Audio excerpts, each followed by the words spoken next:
Ready to go? Good morning. The Committee on Homeland Security Subcommittee on Counterterrorism Intelligence will come to order. The subcommittee is meeting today to hear testimony from 3 experts in al-Qaeda and global terrorism.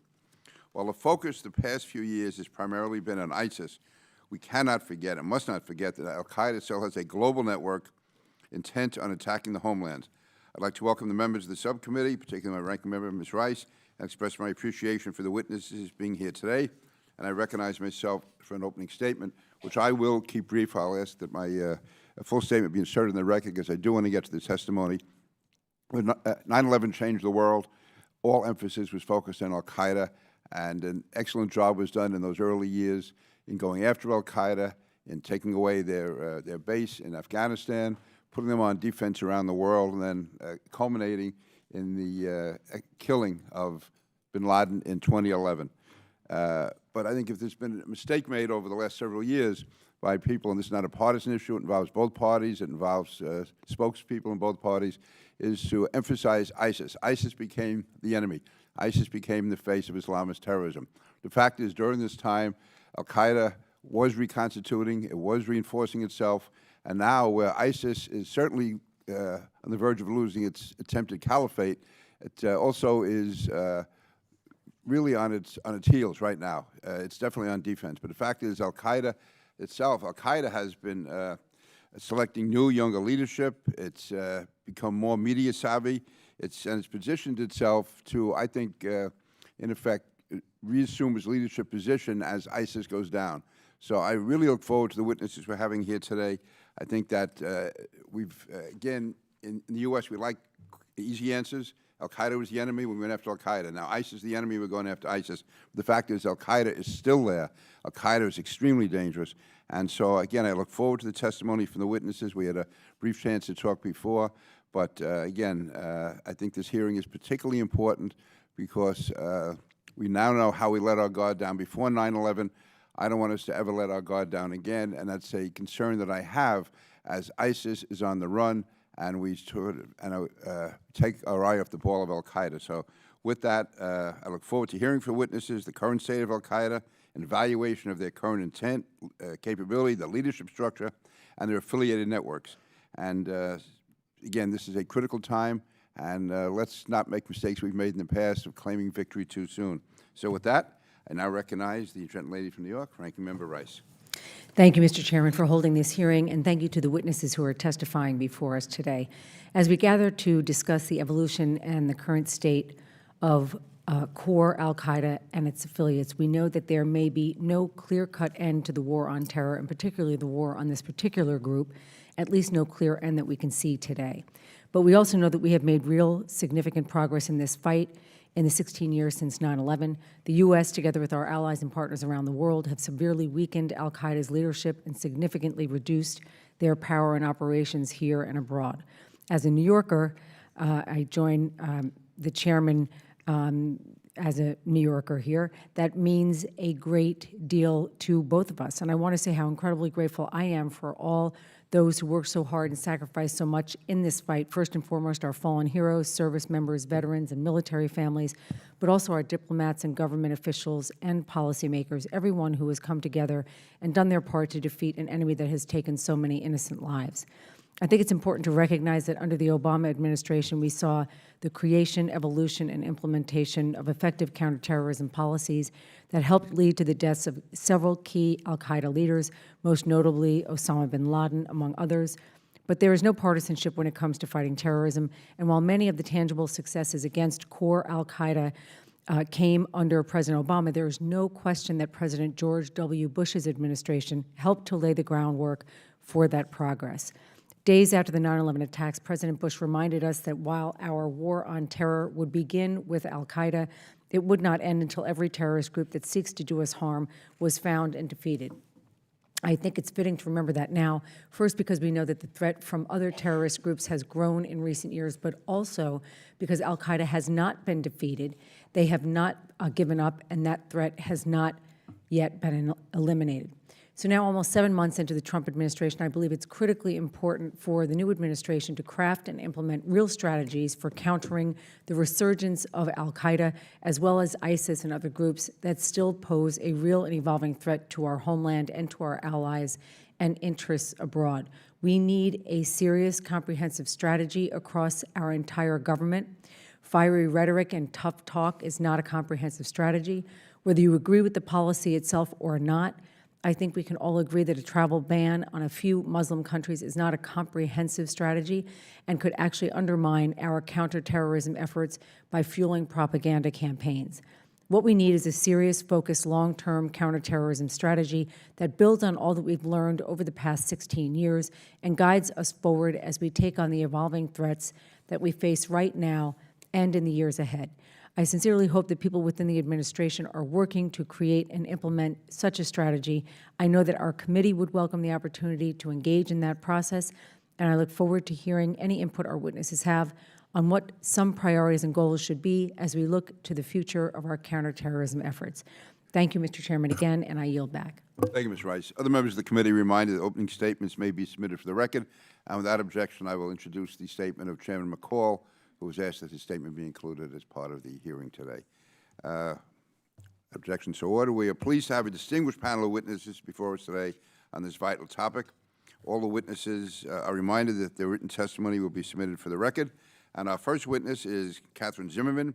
Ms. Zimmerman is a research fellow at the American Enterprise Institute, where she manages AEI's Critical Threats Project. As a senior al-Qaeda analyst, she is a sought-after expert by major news networks and print news. She has written a number of articles for AEI and other publications. She continues to be a great resource for the committee, and it is my pleasure to welcome Ms. Zimmerman back before the subcommittee. Zimmerman, thank you. You're recognized. Chairman King, Ranking Member Rice, and distinguished members of the subcommittee, thank you for this opportunity to discuss the persistent threat from al-Qaeda. U.S. strategy is setting the stage for al-Qaeda to lead the Salafi jihadi movement again.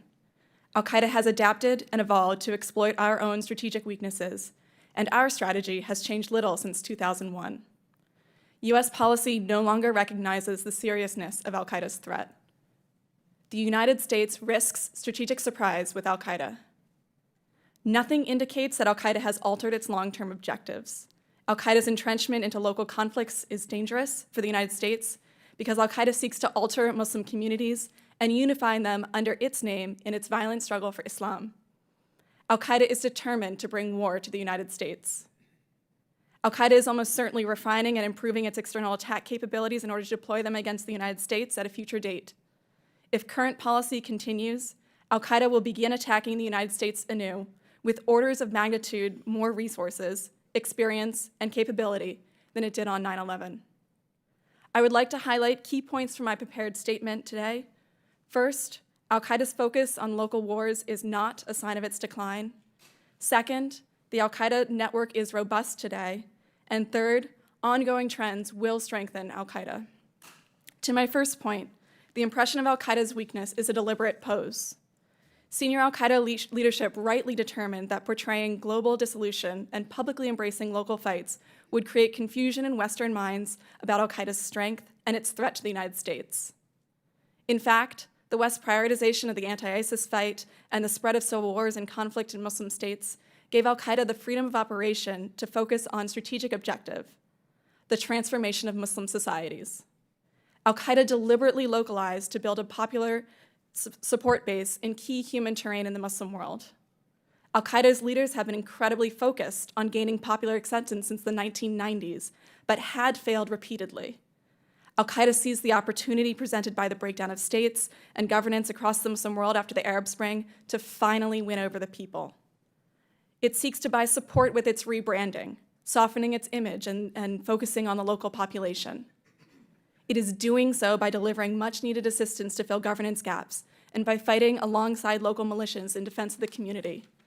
Al-Qaeda brings basic services, food, water, electricity, justice and security, and military skills and expertise to these communities, which accept al-Qaeda's presence based on a short-term calculation to secure their own survival. This is how al-Qaeda insinuates itself. Al-Qaeda leadership made deliberate decisions to avoid attempting large-scale attacks in the US and Europe and establishing Taliban-like governments. It assessed correctly this posture would prevent additional Western military action against it and further a narrative that it was weak. To my second point, the al-Qaeda network is strong today, and al-Qaeda's decentralized approach has made it more resilient. Al-Qaeda obfuscates its relationships with local groups to better achieve its objectives. It is strengthening in each of the theaters in which it is active. Al-Qaeda prioritizes Syria as the primary struggle against Western and Russian aggression. It has used the conditions created by the Syrian civil war and the anti-ISIS fight to establish deep sanctuary in the northwest and position itself to expand further. Al-Qaeda is poised to re-enter Iraq as ISIS weakens. It is reconstituting in Afghanistan in concert with the Afghan Taliban. Al-Qaeda in the Arabian Peninsula is set to strengthen further in the context of the Yemeni civil war. Al-Shabaab in Somalia serves as a key node between the Middle East and Africa for the Al-Qaeda network, and it's gaining ground. Al-Shabaab remains a regional threat, particularly to Kenya. Al-Qaeda reconsolidated in the Maghreb and Sahel after the rise of ISIS. It remains embedded in insurgencies, and it is looking to reassert itself in the Indian subcontinent through the Punjab. Rising sectarian attacks in India might help drive support to al-Qaeda. The senior leadership is no longer concentrated in Afghanistan, Pakistan, nor is it synonymous with what the Obama administration once dubbed al-Qaeda core. Al-Qaeda's senior leadership is found today in Syria, Yemen, Afghanistan, Pakistan, and beyond. The old leadership continues to provide strategic guidance. Ayman al-Zawahiri issues overall direction to the network, and leadership attrition has compelled al-Qaeda to reveal a deeper bench than we knew it was there before. But a new generation of al-Qaeda is also rising. Osama bin Laden's son, Hamza, issued his first statement in August 2015, threatening attacks against the West. It also appears to be developing new leaders inside of Syria, though al-Qaeda is minimizing its public face for the time being. Affiliate leaders throughout the world will serve to amplify al-Qaeda's echo chamber. And to my third point, trends favor al-Qaeda's future. Synergy among global trends will increase support for the Salafi jihadi movement. Al-Qaeda seeks to capture this support. Rising sectarianism, not just Sunni Shia, but Muslim and non-Muslim, will polarize populations. Anti-Muslim Brotherhood policies pushed by Egyptian President Sisi and Emirati Crown Prince bin Zayed will almost certainly feed extremism rather than eliminate it. Al-Qaeda seeks to capture these disenchanted with the nonviolent route.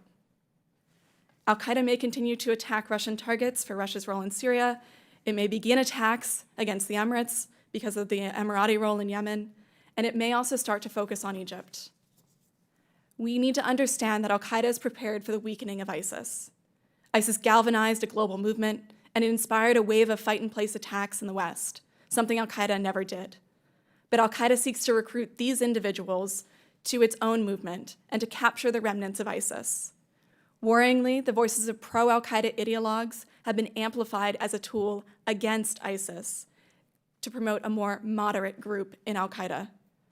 Al-Qaeda's evolution ensures that it will threaten the United States long-term and emerge stronger from the chaos that has enveloped the Muslim world. The American policy decision that al-Qaeda is not a priority threat gives al-Qaeda time and space to stockpile resources and plan truly devastating attacks of multiple types against the United States. It is near impossible to guess when al-Qaeda will resume attacks against the United States, and our history shows we've gotten it utterly wrong every time before. It is not sufficient just to defeat al-Qaeda and ISIS. The Salafi jihadi movement predates both groups and will generate another transnational organization if they are defeated. The US must move beyond focusing on the groups and instead seek to weaken and defeat the global Salafi jihadi movement. I thank the subcommittee for its attention. Thank you very much for your testimony. Our second witness is Ms. Jennifer Cafarella. Ms. Cafarella is the lead intelligence planner for the Institute for the Study of War, where she is responsible for shaping and overseeing the development of ISW's plans and recommendations on how to achieve U.S. objectives against enemies and adversaries and in conflict zones. She's focused on terror groups in Syria and in the region, including al-Qaeda affiliates. And Ms. Cafarella, thank you for being here today, and you're recognized. Chairman King, Ranking Member Rice, and distinguished members of this subcommittee, thank you for inviting me today. I am honored for the opportunity to testify on a critical national security issue facing our nation. Despite efforts made thus far, America still does not understand its enemy. The U.S. continues to fall victim to strategic surprise at the hands of Sunni jihadist groups. The resurgence of ISIS was clear by at least mid-2013, but the U.S. did not act until ISIS had seized Iraq's second-largest city, beheaded Americans, launched a genocide against an Iraqi minority, and launched a blitz offensive that threatened the survival of Baghdad. The U.S. is now making the same mistake with al-Qaeda, which is building armies in failed states while the world focuses on ISIS. America's consistent inability to identify and neutralize the threat as it emerges reflects a failure to understand the nature of this enemy and the requirements to defeat it. Al-Qaeda and ISIS are elite military organizations pursuing a religious war in defense of Sunni Muslim communities, which they perceive to be under existential threat. Their goals are the same: to restore what they believe to be correct Islamic rule by tearing down the existing state system, expelling external actors from the Muslim world, and establishing Islamic governance in accordance with a fundamentalist interpretation of the Quran. Both groups intend to destroy the U.S. and the Western way of life. Al-Qaeda differs from ISIS only on the practicalities of how to pursue these goals. ISIS's strategy is one of massive and sustained confrontation with the West that it calculates will break America's will to fight, while activating Sunni Muslim communities to join ISIS's war. Al-Qaeda is pursuing long-term advantage rather than short-term wins. It is dedicating most of its efforts to identifying and supporting local causes within vulnerable or victimized Sunni Muslim communities in order to develop the legitimacy, dependence, and trust that will allow it to transform those communities over time into adherents of al-Qaeda's ideology and supporters of its global religious war. Its main effort is in Syria. Its initial reception in Syria was largely that of a necessary evil. Syrians exploited al-Qaeda's willingness to contribute to the war against the Assad regime, even though most disagreed with al-Qaeda's vision. Al-Qaeda is molding the opposition with a combination of infiltration, negotiated mergers, and discrete attacks against moderate rebel groups. Al-Qaeda has thus far attacked and destroyed 4 moderate US-backed groups in northern Syria and co-opted at least 4 more. Al-Qaeda's contribution to the anti-Assad war effort ensures that it will not face meaningful blowback for these actions. Al-Qaeda's rise in Syria is in part a direct outcome of the strategy of Bashar al-Assad and his external backers, Iran and Russia. Assad has waged a campaign of deliberate slaughter against the elements of the opposition that were willing to negotiate with him, including chemical weapons, intentional targeting of civilian infrastructure, and mass executions of political prisoners. His aim was to preclude a Western intervention by eliminating any moderate opposition force that the US could reasonably support. His slogan was Assad or we burn the country, and that is exactly what he has done. Al-Qaeda's rise has been quickest in northwestern Syria, where the military campaign of the Assad regime and its external backers has focused since Russia's intervention in late 2015. The brutal siege and bombardment of opposition-held neighborhoods of Aleppo in 2016 helped al-Qaeda finalize its consolidation of power in northwestern Syria. Al-Qaeda is now shifting its main effort to Deraa province on the Israeli and Jordanian borders in order to replicate its success in the north. Al-Qaeda's efforts make it a more, not less, dangerous enemy to the United States. Al-Qaeda is still developing external attack capability from its safe havens. Al-Qaeda has deprioritized executing an attack in order to avoid triggering an American response at this time, but is still preparing capability for the future. It is innovating explosives, cultivating its own foreign fighter population, and likely quietly developing its own networks in Europe. Al-Qaeda's future global phase may be even more effective than ISIS's current global campaign if Al-Qaeda manages to acquire popular support inside of Syria for that world war. America's current strategy is setting conditions that favor al-Qaeda. The U.S. has taken no meaningful action to contain al-Qaeda or slow its growth in Syria, aside from a handful of airstrikes against leaders, which have had little effect on the organization's overall strength. The U.S. has been ceding regional power to Iran and Russia in order to focus on fighting ISIS, causing many Syrians to perceive us to be de facto in support of Bashar al-Assad's war effort. It is not an unfair conclusion to make. This perception lends legitimacy to al-Qaeda's narrative that it and it alone is the source of protection for Syria's rebelling population. Destroying al-Qaeda is necessary to protect the American homeland, but al-Qaeda's local roots may make that fight even harder than our current fight against ISIS. We at the Institute for the Study of War tested over 20 possible American ways forward in Syria, most of which failed because they either strengthened or failed meaningfully to weaken al-Qaeda's strength in Syria. Al-Qaeda's core source of strength is its connection to the rebelling population. We will not destroy al-Qaeda or protect the American homeland until or unless we execute a counter-Assad strategy in Syria that begins to address the core reasons for this war to begin with, and al-Qaeda's rise within it. I thank the subcommittee for its attention. Thank you very much. Our third witness, I said before he's an old face. I didn't mean it that way, Seth. Backstage. Dr. Seth Jones, who's been before this committee a number of times and has really been a great assistance to us. He's the director of the International Security and Defense Policy Center at the RAND Corporation and is an adjunct professor at Johns Hopkins University. He served as the representative for the commander to the Assistant Secretary of Defense for Special Operations, and before that as an advisor to the Commanding General for U.S. Special Ops in Afghanistan. Dr. Jones is the author of a number of published books on al-Qaeda, terrorism, and insurgencies, among other topics. Dr. Jones is a very familiar face in Congress and continues to be a valuable resource to this committee. And Dr. Jones, you're recognized for your testimony. Welcome back. Thank you, Chairman King, Ranking Member Rice, and other distinguished members of the subcommittee for conducting this hearing and for inviting us to testify. I think this is a very important hearing, particularly with a focus predominantly on ISIS. My testimony is going to explore how al-Qaeda might rebound in the future, though I would like to note from the beginning that operatives from al-Qaeda, from ISIS, and other groups do move around quite fluidly across various countries, regions, and continents. So while we often like to talk about groups, and it's easier to do this, there is a fair amount of fluidity among Salafi jihadists. Since al-Qaeda's establishment in 1988, it's worth remembering that al-Qaeda has expanded its portfolio and surged in terrorist attacks in a series of waves. It also has suffered reversals, and I think it's important to understand historically how it's weakened and in some cases expanded.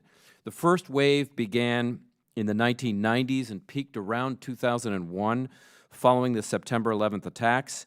It was followed by a reversal as al-Qaeda leaders and operatives were captured or killed in Afghanistan, Pakistan, the U.S., and other areas, and the Taliban regime was overthrown.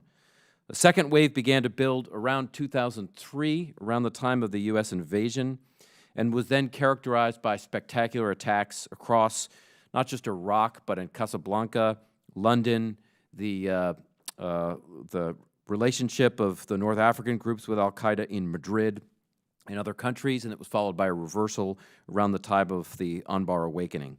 A third wave surged between 2007 and 2009, following the rise of al-Qaeda in the Arabian Peninsula in Yemen and the activities of Anwar al-Awlaki, and was followed by a reversal by a targeting campaign by the U.S. Against senior leaders, including Osama bin Laden in 2001 and around that time period. And finally, the Arab Spring helped create the conditions for a fourth wave of activity. So that brings us to today. I think it's important to understand that the current trajectory or even past trajectories do not mean that's the way this organization will persist in the future. What I'd like to highlight are 6 possible factors that could affect the rise or even decline of al-Qaeda over the next several years. First would be the unfortunate withdrawal of U.S. or other Western forces, particularly special operations forces, from key battlefields, such as Iraq or Afghanistan, or even the small U.S. presence in Syria. I think U.S. and other Western actions in these countries have served as a check against some groups, and their removal, I think as we saw in Iraq in 2011, would be extremely counterproductive. Second, I think another round of the Arab Spring or the collapse of one or more key governments in the Arab world might allow al-Qaeda or other groups to resurge.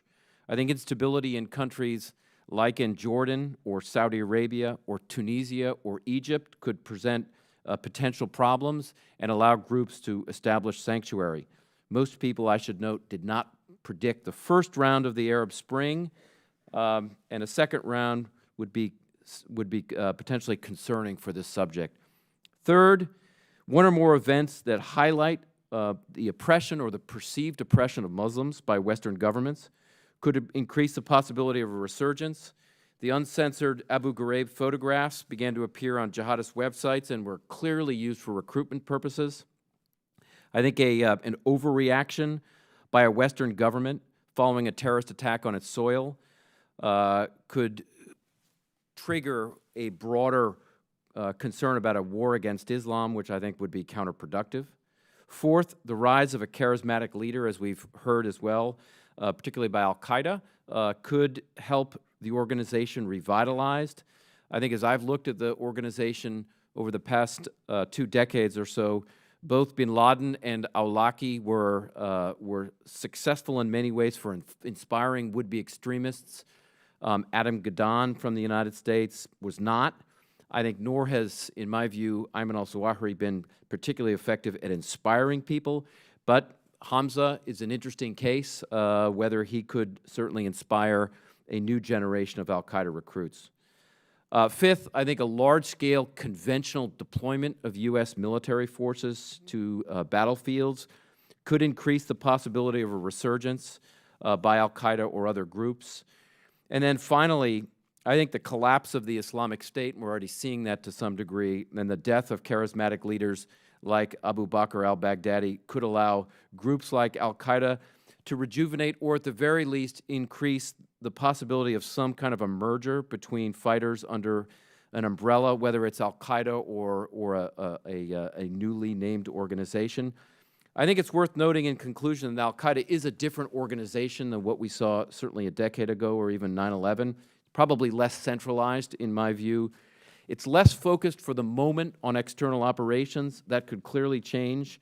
But I think Islamic extremism is certainly here, is here to stay, at least for the foreseeable future. This will be a generational struggle. Thank you very much for the opportunity to testify. I think we all look forward to the discussion. Thank you, Dr. Jones. I'll start with the questions. Maybe you can tell us what is known about Hamza bin Laden, other than being his father's son. Do we have any analysis of him? Would he have support? And Dr. Jones mentioned he has a certain charisma, but let me just start with you, Ms. Zimmerman. Any knowledge you have of Hamza bin Laden? I've only seen very limited knowledge, and that's what's been contained in the released Abbottabad documents and how the al-Qaeda leadership was treating him. Bin Laden kept him very much protected for fear that he would be used against bin Laden. And we do see efforts to groom Hamza, so I think that you're going to see him increasingly on the global stage. He had been releasing 1 statement a year, and then we just saw 2 this year. So I think that we're going to see him actually try to fill the gap that pressure on ISIS has generated in terms of the ISIS propaganda, with Hamza calling a younger generation to Islam. Ms. Cafarella? Yes, I would add simply that we do have some indications inside of Syria that al-Qaeda's local presence in Syria is actually assisting in building the image of Hamza. We have indications, for example, of al-Qaeda's Syrian affiliate Jabhat al-Nusra referencing Hamza in lessons to children in Sharia camps. So there's a video that comes to mind immediately of little children, including foreign fighter children, in one of these camps, referencing Hamza as a model for their own development. Okay. Dr. Jones? Well, we know that Hamza spent considerable time after 9/11 in Iran, where some of al-Qaeda's management council leaders were located. He would have interacted most likely extensively with some of al-Qaeda's senior leaders in Iran, including Saif al-Adil, who was a colleague of bin Laden's.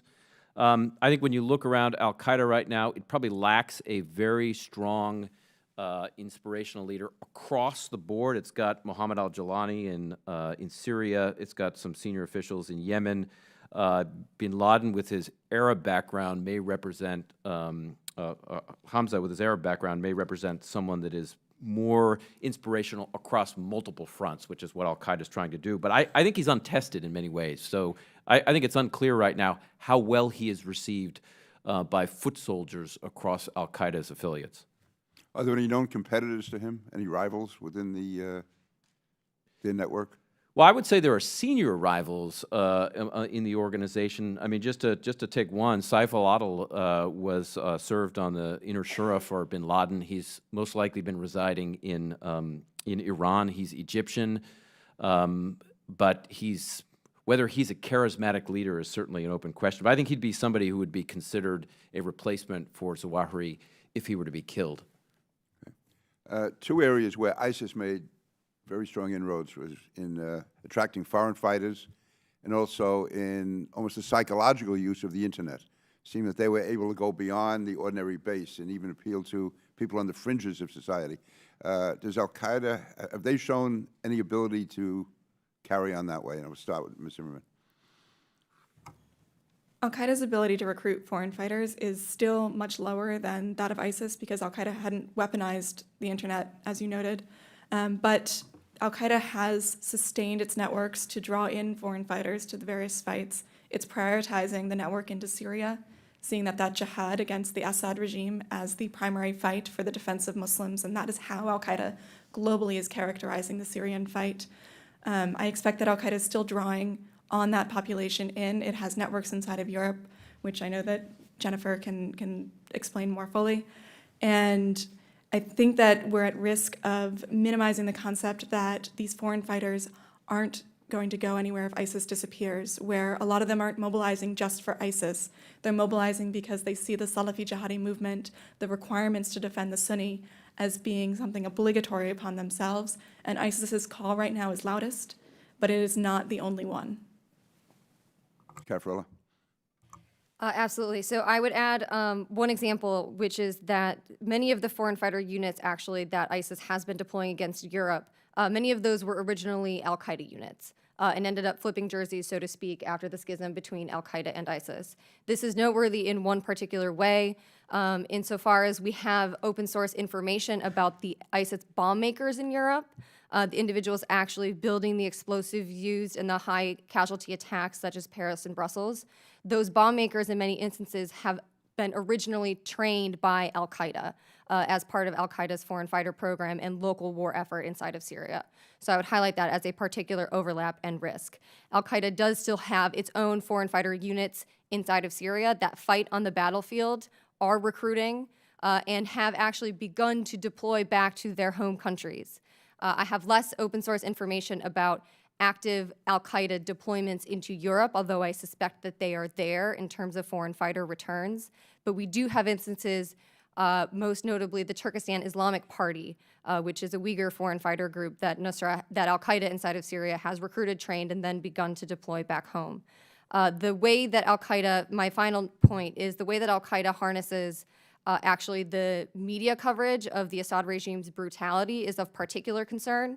So while al-Qaeda, as Katie noted, had not been as adept at the social media penetration and that kind of recruitment as ISIS was, al-Qaeda, with its moderate image, has actually managed to get its clerics on the BBC and in Western press, and has managed to influence local reporters inside of, for example, rebel-held Aleppo, that very subtly championed the al-Qaeda interpretation of events while covering the brutality of the Assad regime's war effort. And I think that's a particular concern moving forward.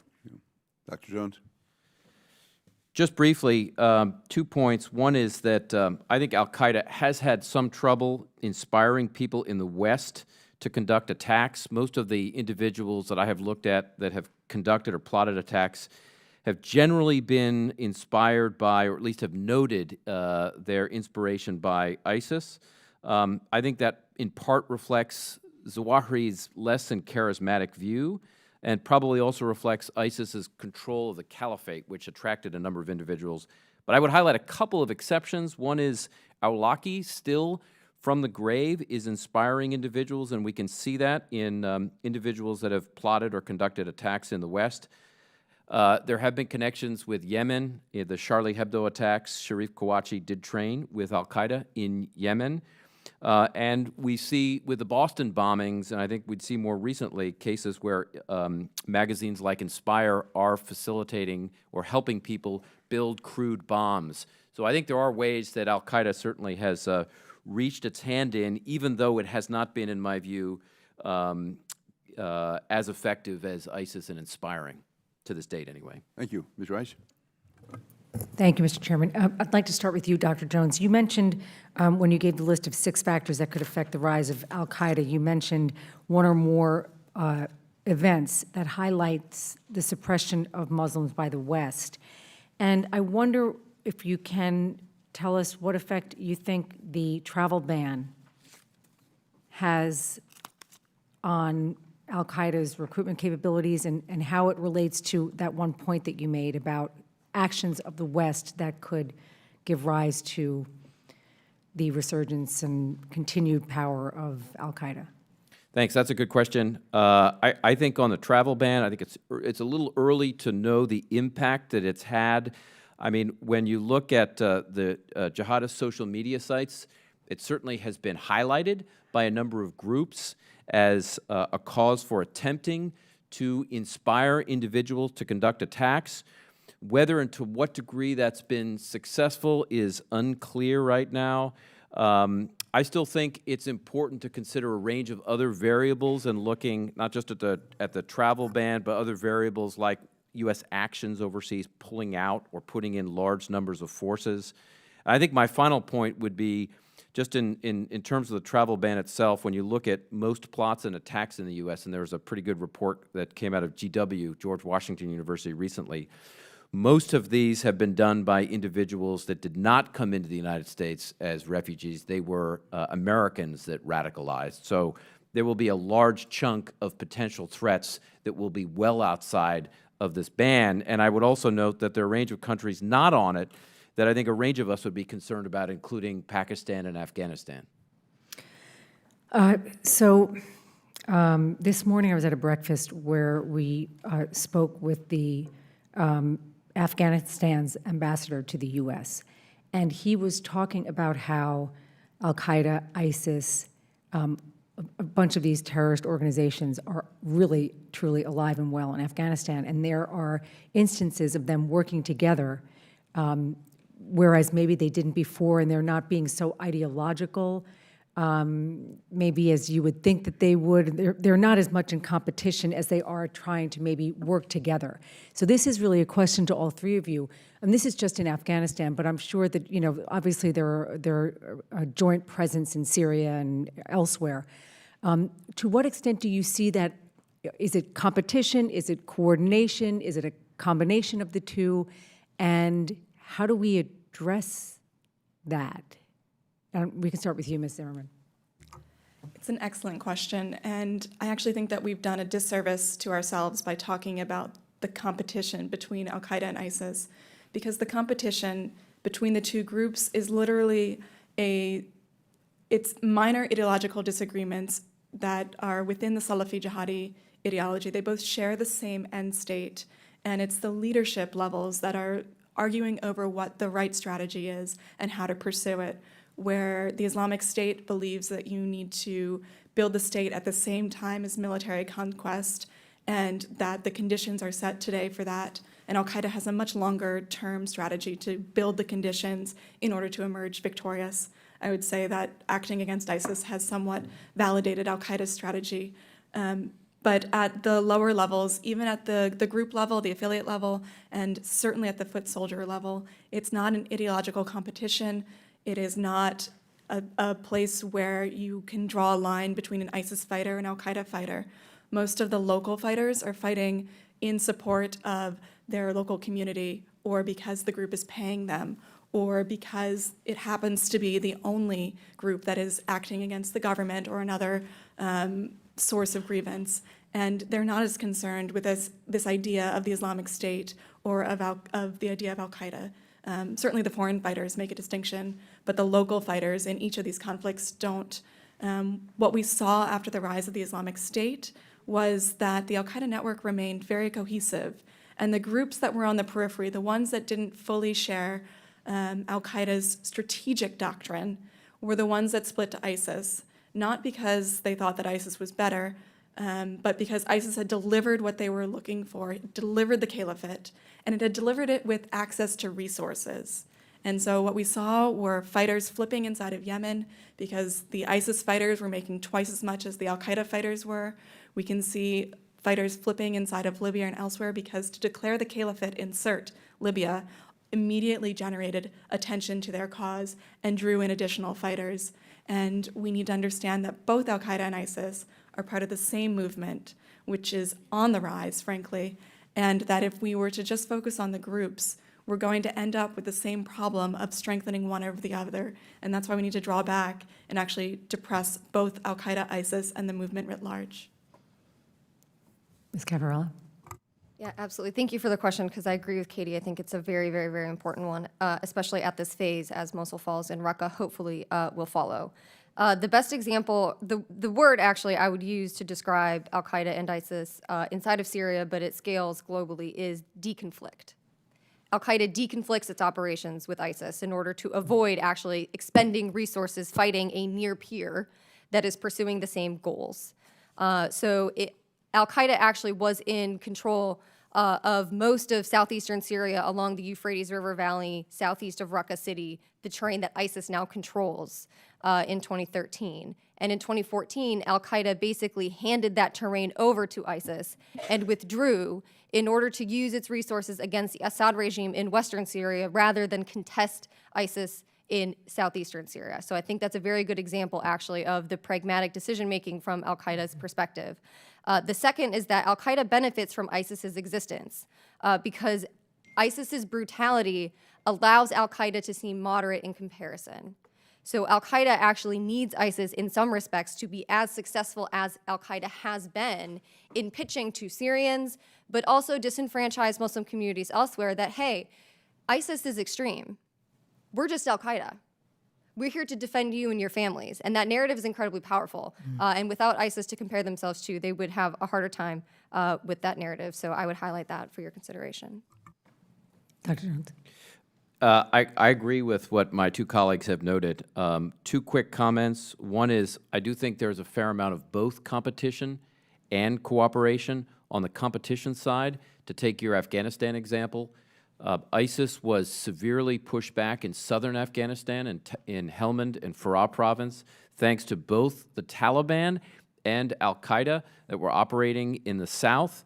That has been part because ISIS put on a pretty serious ideological campaign in its magazines like Dabiq, denigrating al-Qaeda. There was pretty intense competition. I think there has been to some degree in the east, but we've also seen deconfliction and cooperation. I would note, again, in the Charlie Hebdo attack in France, that included networks both with an ISIS connection, that's Koulibaly, as well as with Kouachi, who had trained with al-Qaeda. So there was cooperation in a major Western attack. I think what it does suggest is when we have local groups in these wars, whether it's Iraq or Syria or Afghanistan, filling this vacuum, these groups will fill it, and that's my concern. Well, I've gone well over my time. I'm hoping we're going to have a second round because I have a lot of other questions, Mr. Chairman. Thank you. Ms. Perry. Thanks, Mr. Chairman, and thanks to the panel for being here. There seems to be a great deal of pushback, at least in some circles politically, against the idea that the war on terror, if we can still use that terminology, is a clash of civilizations. But that's exactly how our enemies frame it. And I think it's interesting that we choose our enemies' framing of things when it suits our purposes, like the travel ban, which to me is geographic and very pointed. It has nothing to do with religion, but it's geographic, and then we disregard it when it doesn't suit our purposes. But I think a fair view of the two sides see that the two cultures, our culture and their culture, is diametrically opposed. I think that we probably at least can agree on that. In any case, toxic religious ideology, in my opinion, can't be apologized for without sacrificing lives on the altar of political correctness. So my question for you is how important to victory, to eventual victory, and that, like I said, it's going to be around for a long time. I think we recognize that as well. But how important is it to victory that we acknowledge and effectively repudiate the toxic ideology, whether it's al-Qaeda or ISIS and all the various different groups? It's an ideology. They're talking ISIS to me and al-Qaeda or Boko Haram. That's methodology, right? Not ideology. But how important is it in repudiating the ideology fueling radical or fundamentalist. Maybe it's not even radical. Some people don't consider it radical, right? Fundamentalist, right? These people are the ones that are following the Quran, and the radicals are the ones that are more secular in their mind, right? So I use fundamentalist Islamic terrorism. How important is to victory is that we acknowledge and effectively repudiate? That's the question. Anybody? Everybody? I think it's absolutely essential. And I think the challenge that the U.S. Faces right now is that the most talked about tool continues to be the military tool, which is an important one. But I think this ideology will die, and I think it will die eventually, only when it fails to recruit individuals and bring them into its fold as supporters. And I think when you look at polling data for both ISIS and Al-Qaeda, what you see even in the Arab world is very limited and in most cases declining support for its extremist views across large-scale populations. That's why I think it's important to distinguish between these organizations and ideologies which are a minority and larger populations. But I think where there has been some success against these groups, French efforts in Mali, and Rand has done some work on that, Saudi efforts against al-Qaeda in the 2003-2004 period, and then some efforts including by the Jordanians to keep them at bay. They've been effective at leveraging locals to push back on the ideology and denigrate it. And I think that's been important, including getting former members of the group to talk about what life was like while they were members, or for those people in Mosul or Fallujah and Ramadi who had to live under the Islamic State. I think that stuff needs to get out there more. Why does the U.S. government have its own counterpart to something like Inspire or Dabiq, including those things that we send out to those very same populations? Is that a consideration? Do you know? I mean, maybe you're not the person to answer that question, but it seems to me that that would be like a minimum part of a strategy that is outside of the military component. Sure. I would add simply that I do think countering the ideology is a necessary component of a strategy, but I think it's far from sufficient, and I actually would argue that it shouldn't be the main effort. Look, the reason why ISIS and al-Qaeda have resurged, I'm going to focus on the Middle Eastern theater because that's where I have studied this most closely. The reason why ISIS was able to resurge in Iraq is not first and foremost because of its ideology. It's because of residual military capability that ISIS held on to when the U.S. withdrew. And it's because the government of Nouri al-Maliki executed a series of very sectarian policies that alienated the Sunni population. ISIS only actually resurged to the level of strength to take major cities after a Sunni protest movement against the government emerged, which was not ideological in nature, but it was about countering repression and demanding basic rights. That's what ISIS hijacked. That's the core problem. It's a reality problem at the root of even the ISIS phenomenon.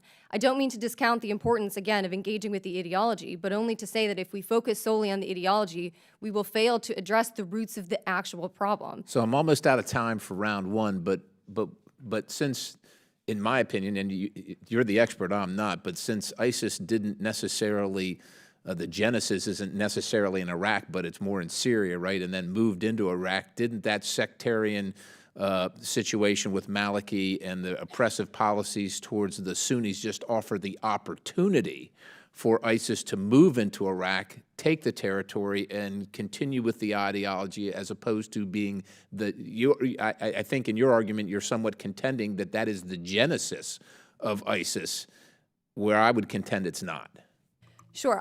Yeah, so I would clarify only to say that I do agree with you that the genesis of ISIS and why ISIS is fighting is an ideological war. I'm arguing that in order to defeat ISIS, we need to deprive it of civilian support or civilian tolerance, and that's decisive. Just to clarify, there are folks that will tell us as Americans that the reason the ideology exists is because these people are impoverished and they don't have work, or they I was going to give Ms. Zimmerman a chance if she wants to reply. I just want to reject that theory, but thank you, Mr. Chairman. Ms. Zimmerman. Thank you. I reject that theory as well, Congressman.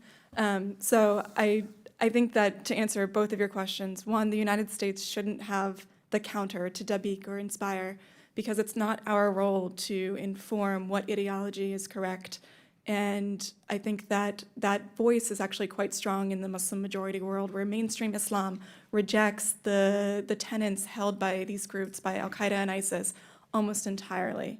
We're treating this ideology like it's new, and it's not. It's been in existence since the 1960s, but it's really only threatened the United States at the scale that it has in Europe as well for the past 6 years, since the Arab Spring and since we saw Al-Qaeda and then the rise of ISIS catapult Salafi jihadism forward. And I actually have a report that I'll leave with you, but it looks at the reasons why this ideology is existing and how it has been rejected repeatedly by Muslim societies for decades. You can look at North Africa as a great example of societies that had very strong groups that were pushed out once the population was given a choice. And I think that this is where we do need to be looking at countering the ideology for its foreign fighter recruitment. We do need to be looking at the sectarian policies, but it's really taking our strategy and reorienting it not on the enemy. What can we do against the enemy? How can we prevent the enemy from attacking us? But how do we orient on the population? How do we make the population free to choose again to reject this enemy? Because it has rejected it time and again. That's why the Anbar Awakening was successful. That's why the Egyptian Islamic Jihad was pushed out of Egypt. It is an ideology that is counter to what these Muslims want. The reason it's gaining attraction is because they feel like they're under threat. So my time's expired, yeah. and I thank the chair for his indulgence and hope for round two, but I'm going to contend some of your points, but thank you for your input. Mr. Jackson-Lee.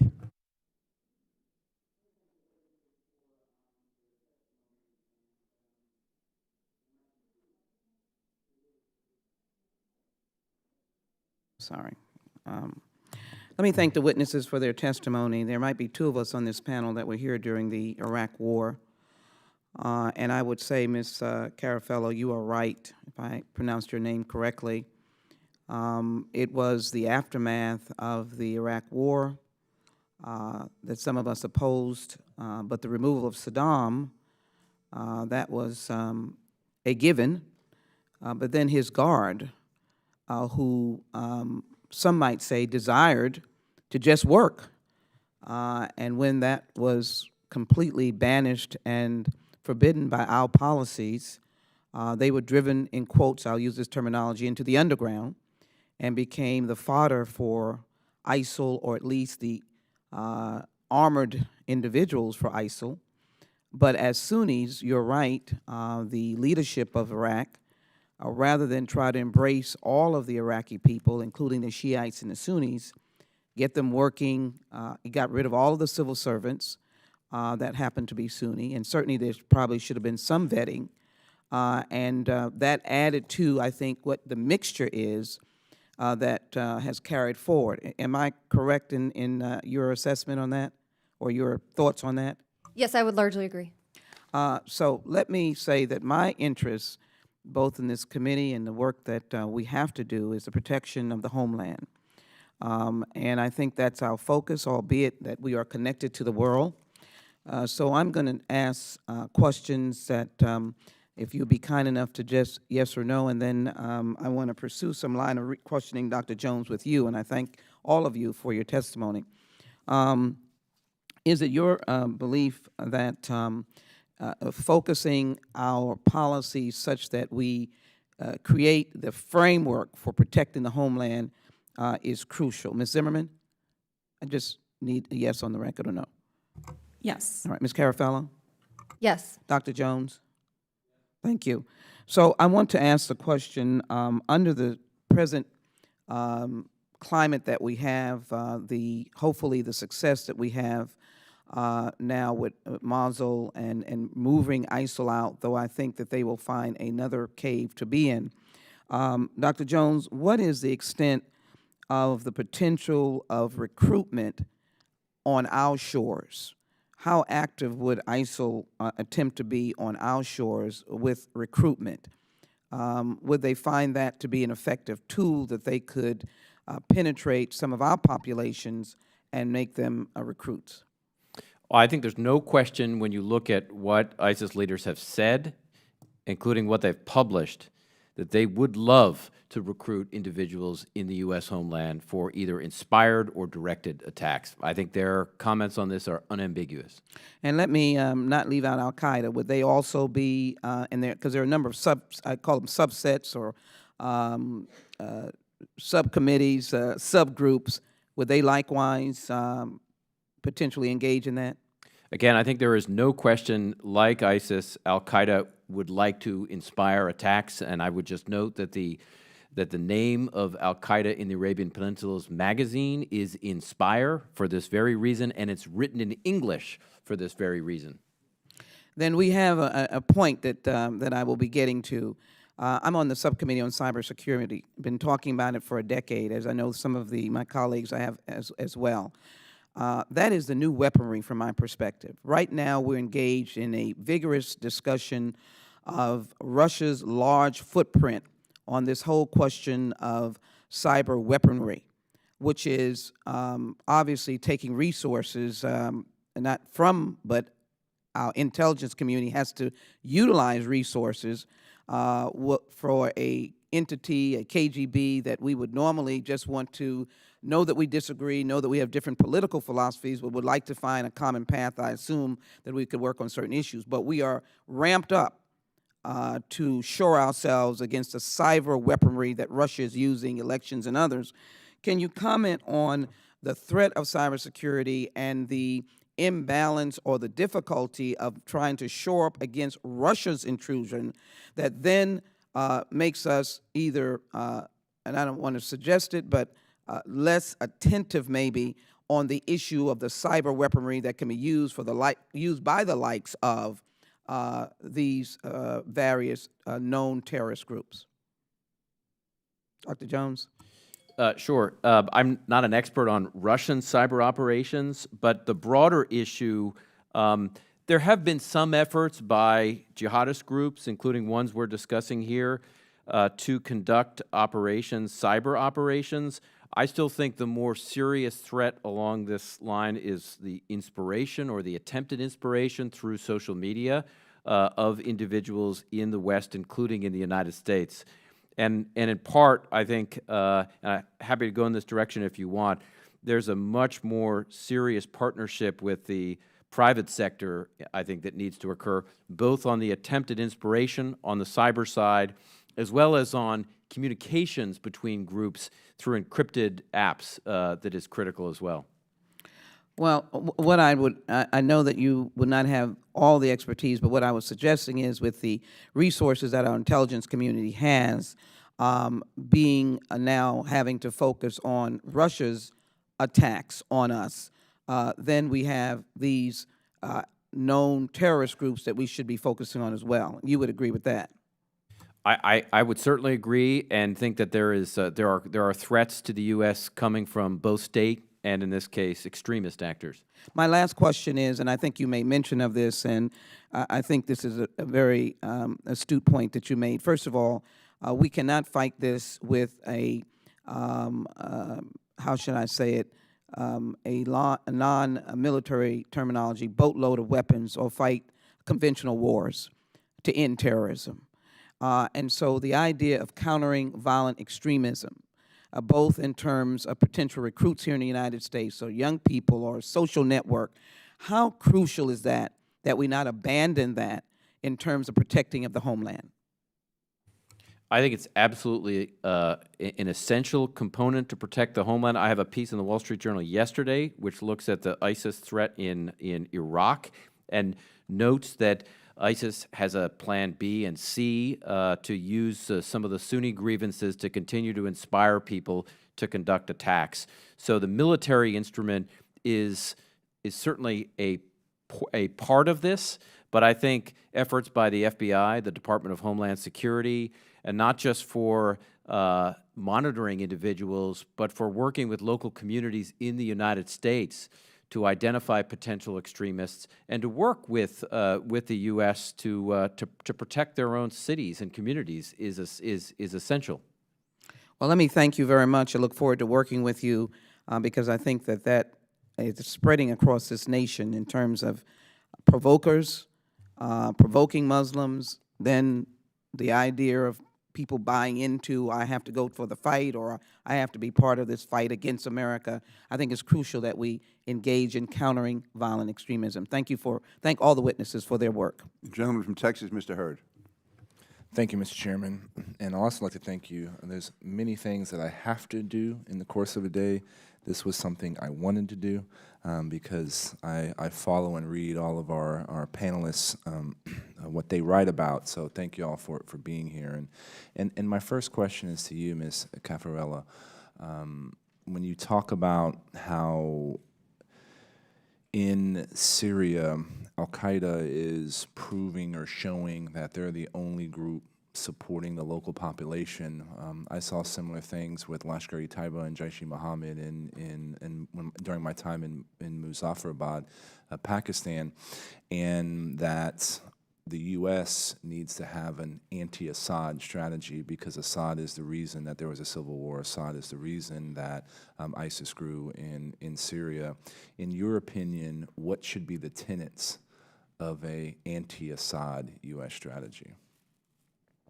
Sure. Well, this is something we've explored in depth at the Institute for the Study of War because, I don't mean to imply actually that there's an easy way forward. There's not. We've allowed the situation to deteriorate so far that there simply are no good options left.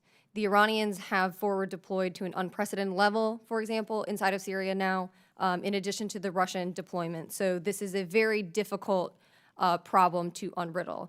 All I can say is that doing nothing has led us to where we are now. So the status quo is simply not an option. I actually would argue we are not currently on a path to defeat ISIS because in Syria, for example, our partnered force against ISIS, the Syrian Kurdish YPG and some associated Arabs, are pursuing a political ideology that is antithetical to what actually the local population was originally pursuing. Raqqa was the first provincial capital to be liberated from the Assad regime.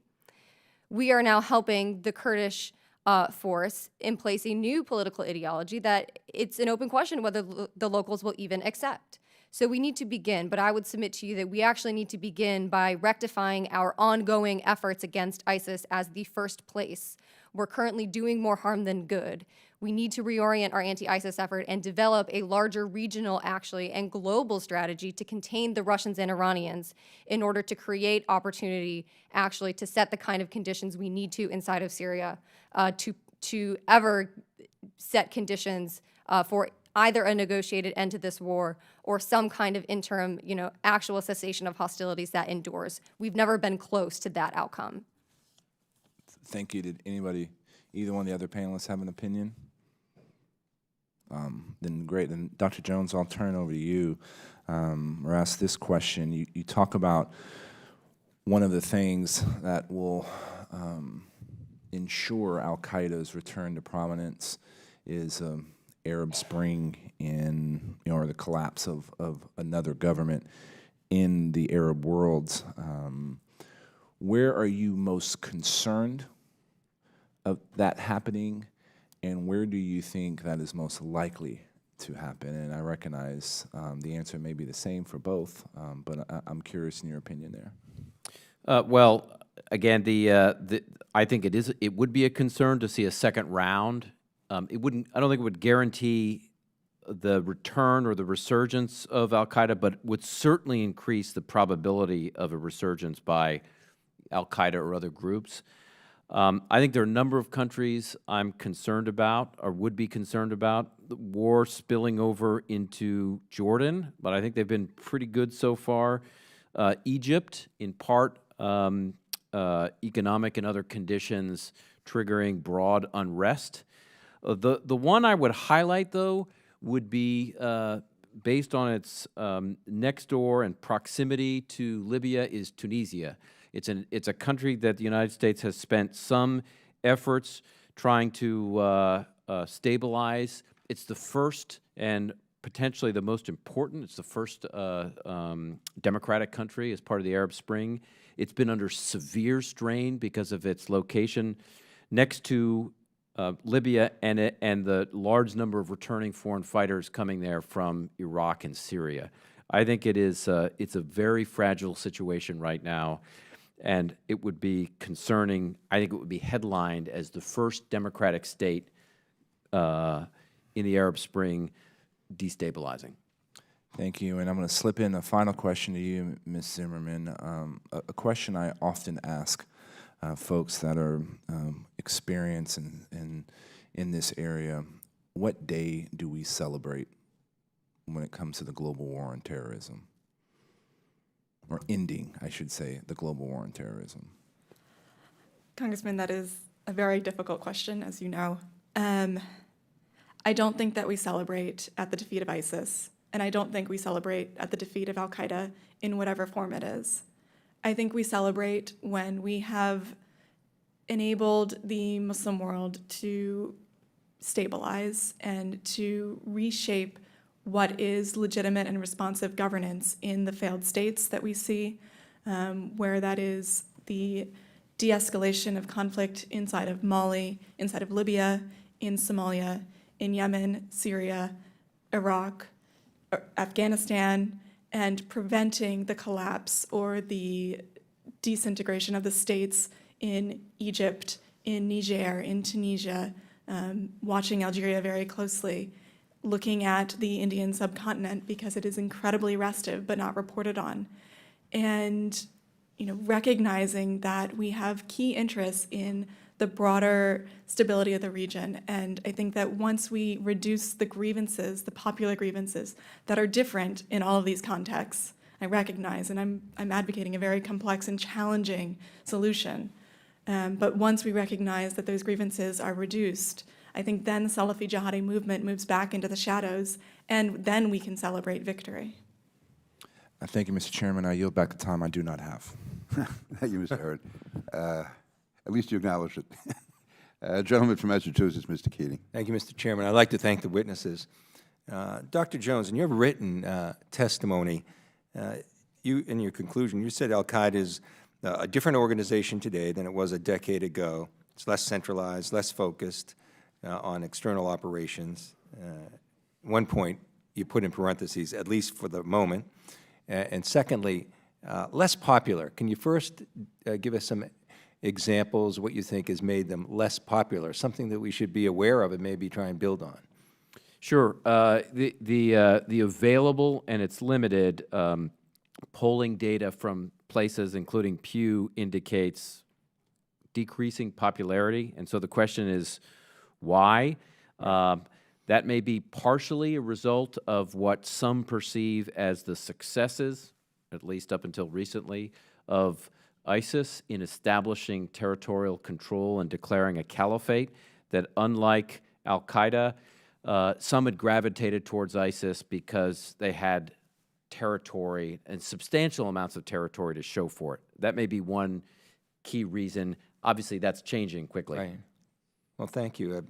A question, I traveled to Tunisia not too long ago, and but I also have had conversations anecdotally with non-governmental citizens just to try and get their view on things. And when it came to the Islamic State, and pro rata, they are probably the leading country in foreign fighters in terms of their population.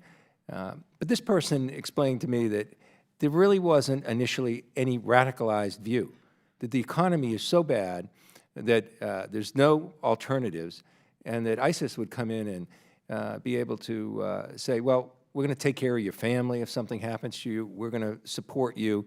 Do you think that that's, what is your opinion, all the panelists, generally, do you think that oftentimes it's really the economic issues, no radicalization, and then that comes later on when they're, connected with these groups, either Al-Qaeda or ISIS in that respect? I mean, how much of that is what your research shows what happens? What comes first, do you think?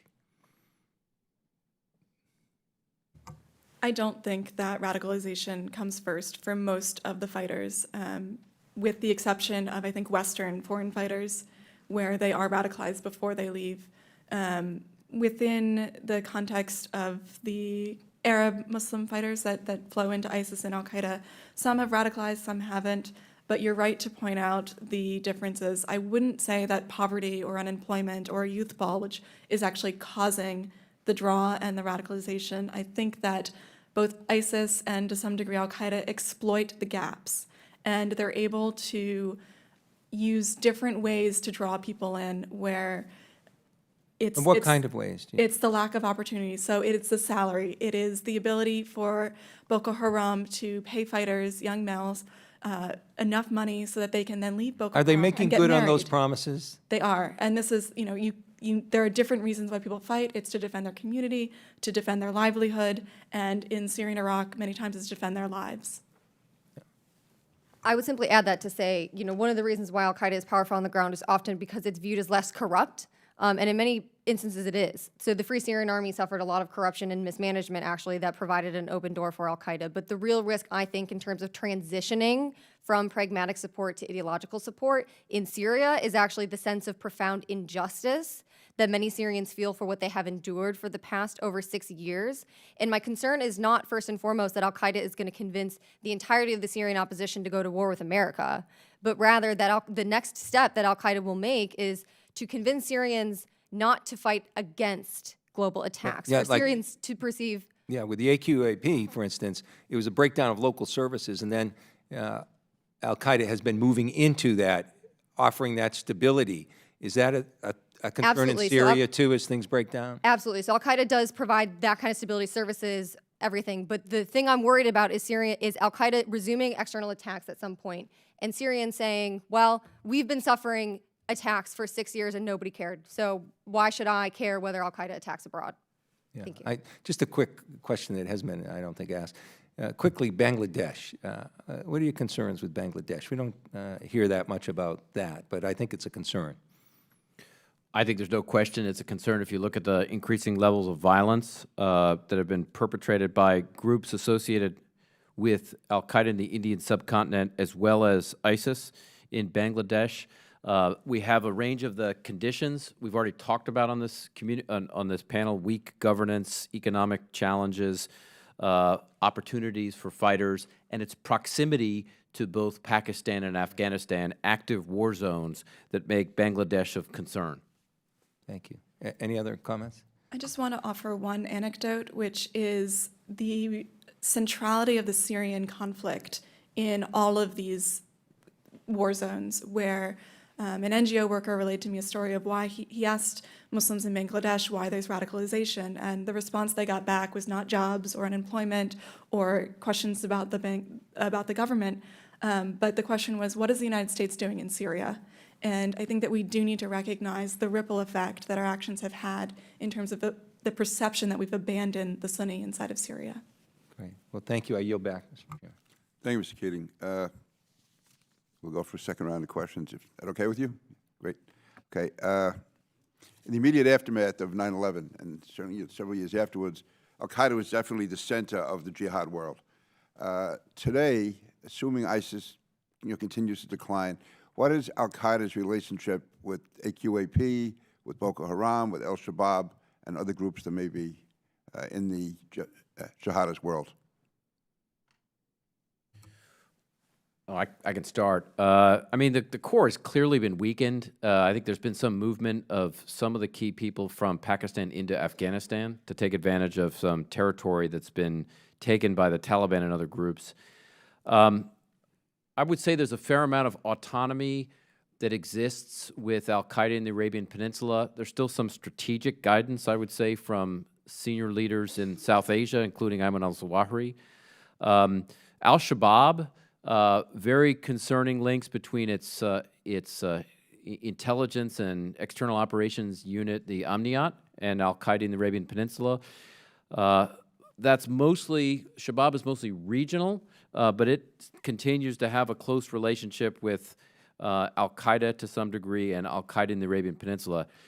Boko Haram's an interesting story. It's been more recently, it's rebranded itself as ISIS in West Africa, but Boko Haram is, there are a lot of divergences there. Bin Laden had historically, we know, had conversations with senior Boko Haram leaders. Whether Boko Haram switches at some point is an interesting question. But the bigger picture, I would say, is that the role of a core or a central Al-Qaeda is, in my view, fairly limited right now. most of the operational planning and the day-to-day activity is handled in Yemen, it's handled in Somalia, it's handled in Syria and other locations, rather than being guided, certainly implemented like a screwdriver from the Afghan-Pakistan region. Ms. Zimmerman. I would like to echo Seth's thoughts and lay out that the way that I see the al-Qaeda affiliate nodes today is somewhat mirroring and replicating the capabilities that the core once had, where they are all able and or seeking the capability to conduct external attacks, and they do run day to day. There are relationships that run between the groups, not just al-Qaeda in the Arabian Peninsula and Yemen and al-Shabaab in Somalia, but from al-Shabaab across the Sahara into the Maghreb and the Sahel. And there is a self-supporting network where there is movement of personnel, resources, funding, expertise throughout the al-Qaeda network. And that's something that our strategy of pushing hard against one group, the group that's the most threatening to the United States, has not recognized that a lot of the resources move elsewhere. Right now, the resources are flowing into Syria, and that is why the Syrian jihad has been so strong from the al-Qaeda perspective.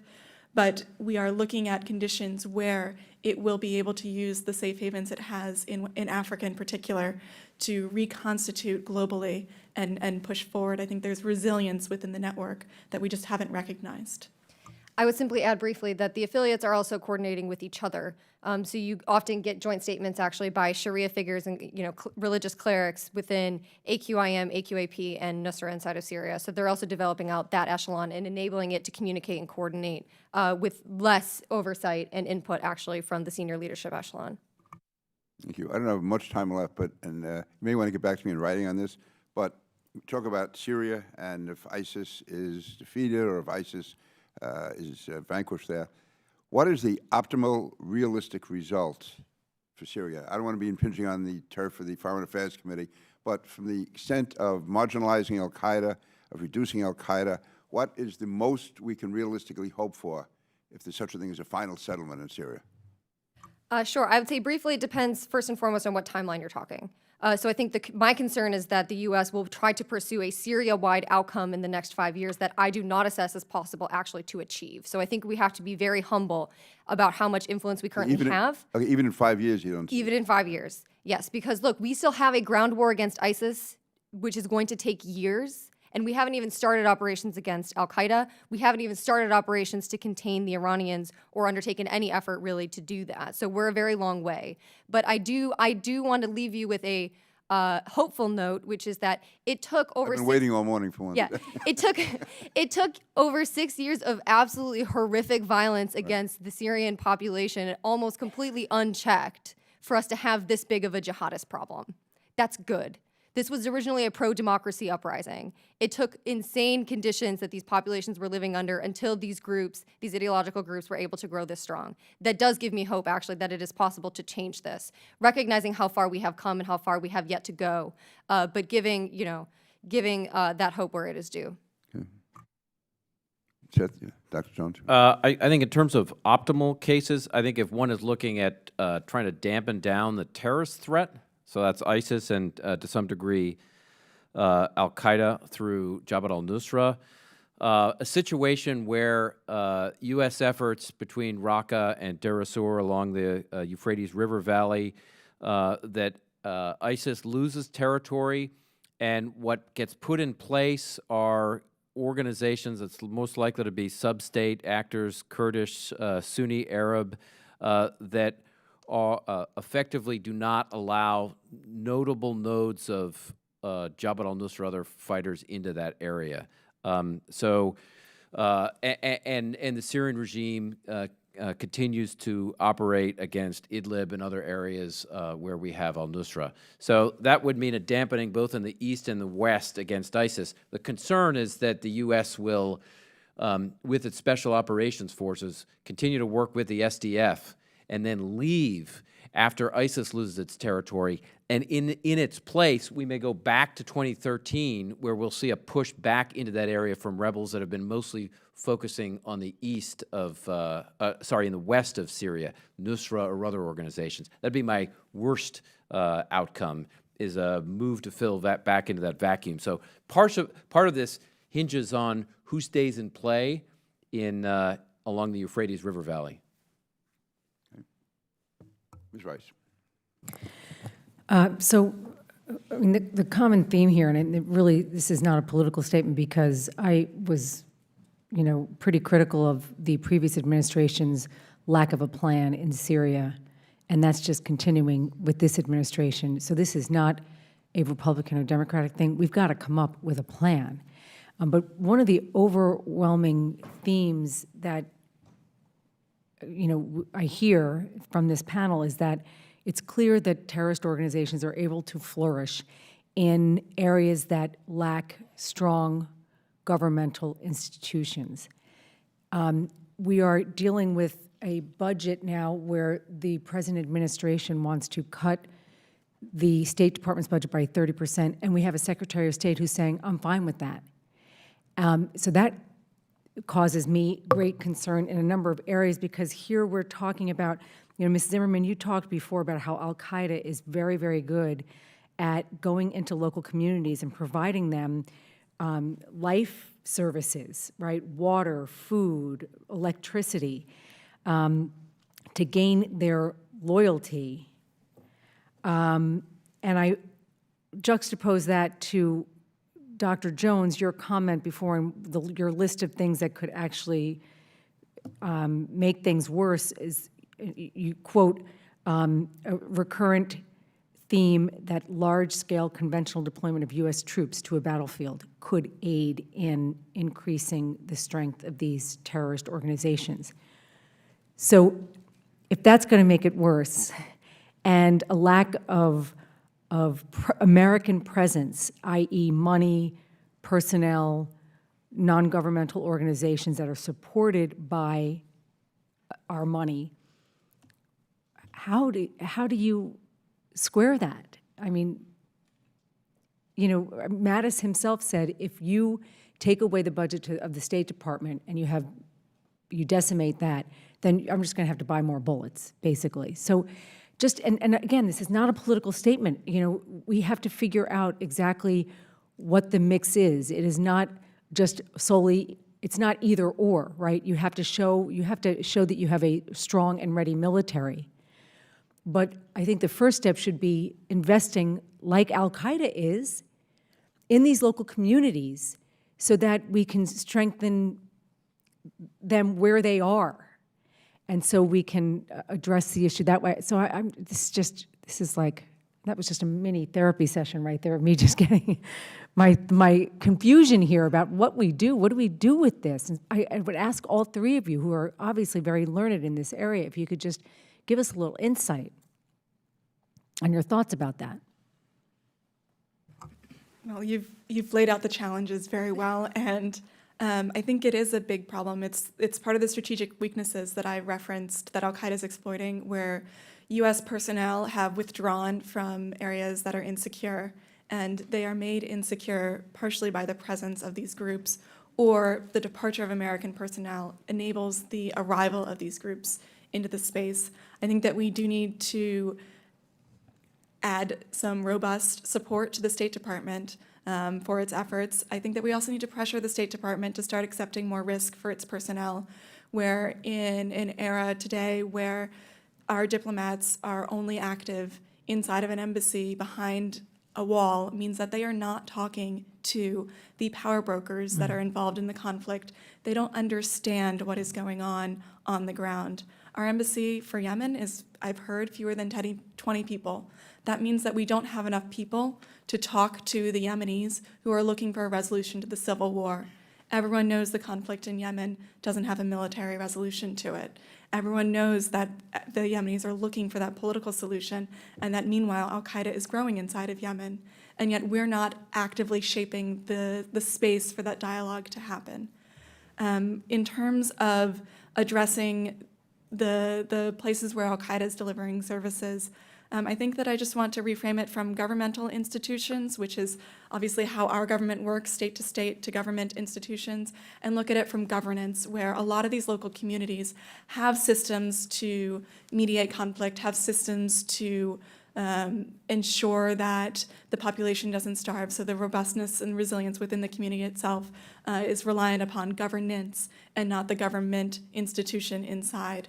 And it needs to be a dual track where we both strengthen the governmental institutions, because that's how we're able to transfer capabilities and fundamentally resourcing. One of the reasons Yemen didn't make it through the Arab Spring was because its own institutions were so weak it could only absorb so much aid, and the challenges that it had helped catapult it back into civil war.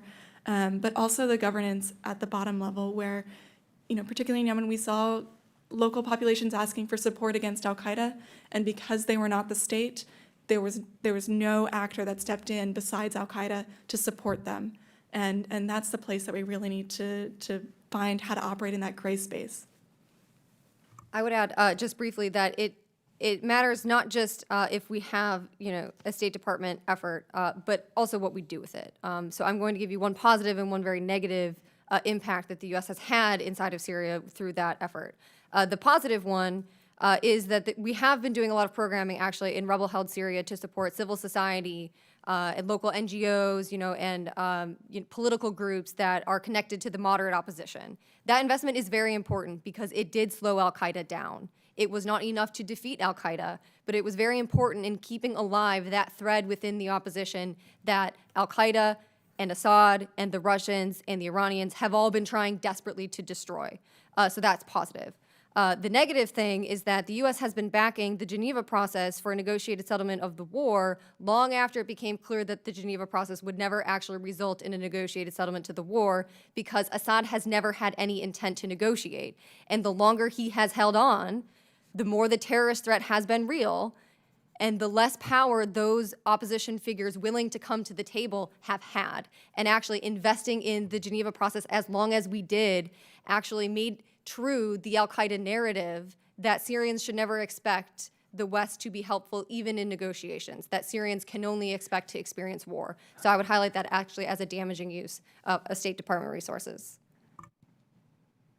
Just briefly, I think state and USAID have made vital contributions. I've worked in past government lives with organizations like OTI and USAID that I think are very effective at local levels. I would add to several of the comments already being made that a range of the locations we're talking about right now where we have al-Qaeda concerns, take Somalia, we don't even have an embassy. Right. Our embassy is based out of Nairobi, Kenya, nearby. So this is risk aversion that if we're to get serious about this, we need people on the ground in a range of these areas that aren't just military people. My last comment is, again, I would also say that this does not always have to be us. I find it somewhat disturbing, for example, in Libya, that our European allies have not stepped up as much as I think they can, particularly after connections between the Manchester attacks and Libya itself. We've got Italians, French, British equities at stake in Libya. So in some cases, I think these are allies who should also, including their development agencies, that should be stepping up. Well, but I totally agree with you there, but this, what looks to be an American recession from Europe and NATO and engagement at all feeds right into what you're talking about. If we're not there, why should they be, it's, thank you, Mr. Chairman. Mr. Perry. Thanks, Mr. Chairman. So I have to apologize up front, but I got to go on a little editorial before I ask a couple questions. And I'm thinking about, the context of the conversation is al-Qaeda, and ostensibly the Department of Homeland Security exists because of the actions of al-Qaeda. And Dr. Jones, you talked about we don't know the effects of the travel ban for some time, but there's this contention, so to speak, that the travel ban leads to recruiting. I got a news flash for everybody, but I don't really think it's a news flash for you folks. Everything we do, the fact that we are, is a recruiting tool. So you can ascribe or assign any portion of anything we do as Americans to recruiting.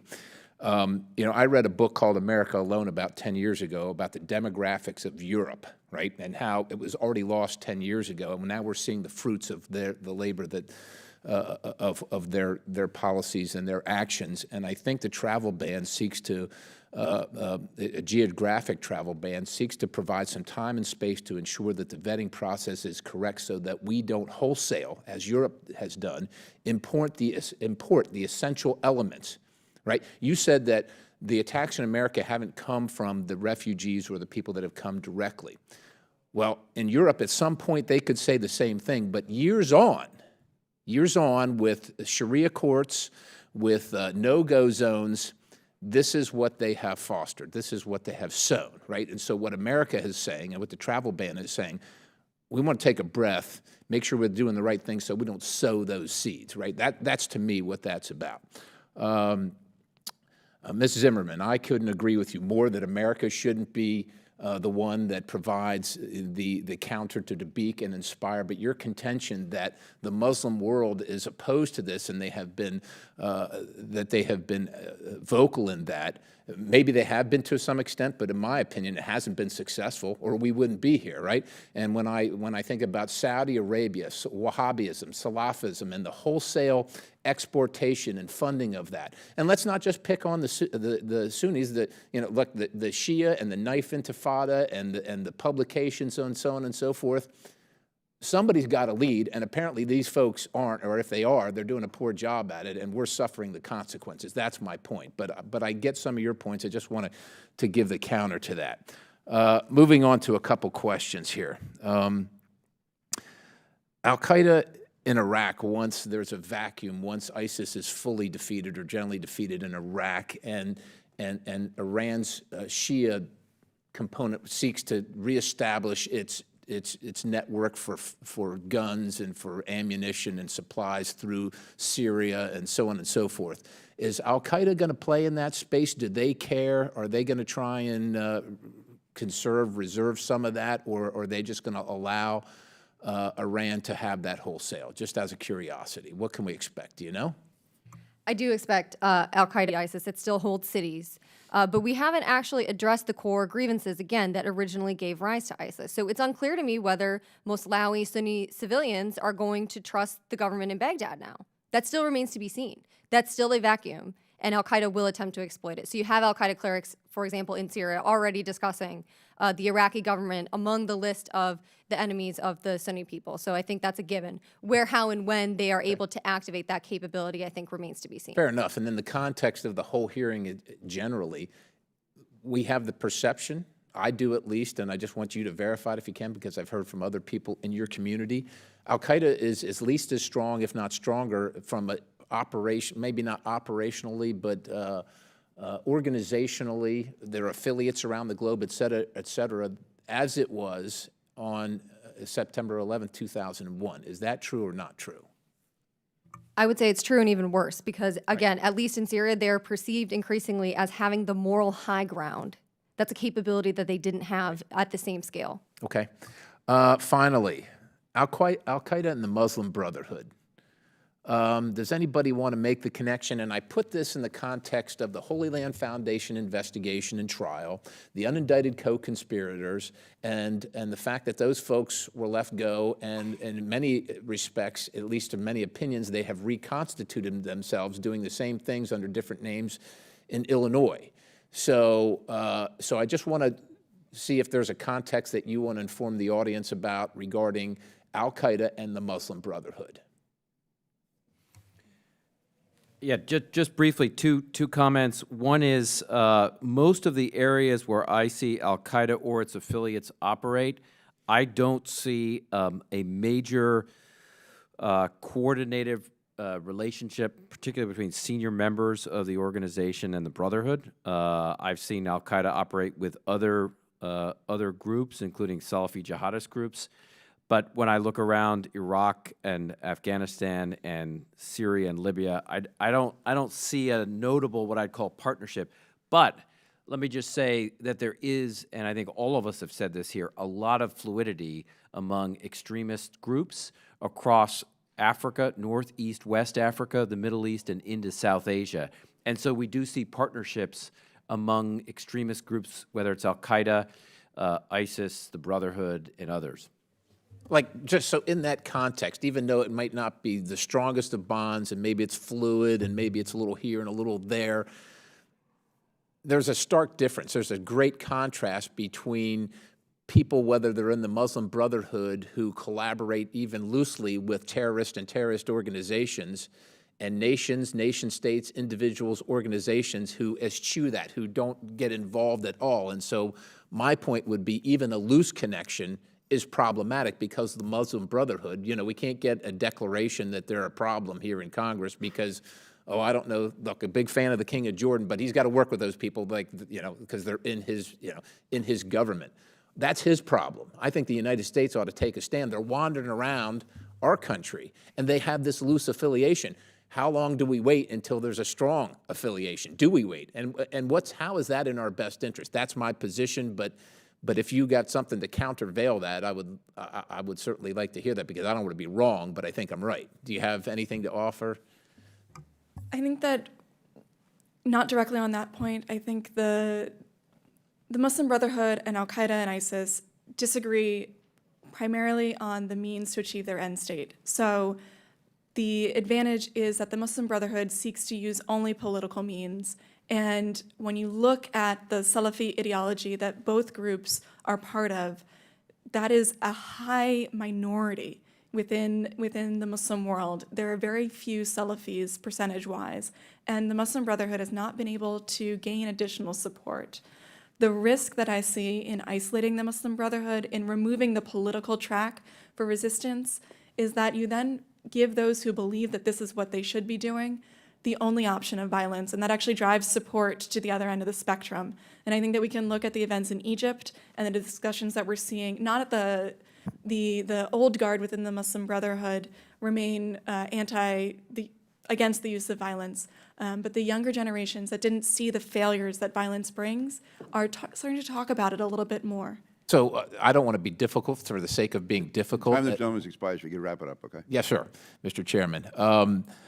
It seems to me that the critical and pivotal component is that they all seek the same ends, but different means. I don't want to get to the end for any of them, for Western civilization and for the United States, and saying that if we isolate them, it will push them towards violence. I'm not necessarily wishing to isolate. First of all, I want to thank the witnesses for the testimony. This is one of the most interesting, I think we'll agree, hearings we've had. And just like you said, that Iraqi in some ways is ruling from the grave. I think many people thought Al-Qaeda was in the grave. And actually, they are alive and unfortunately well. So I want to thank you for your testimony. Expect to be called back again in the future. If you don't mind, we'd love to have you back.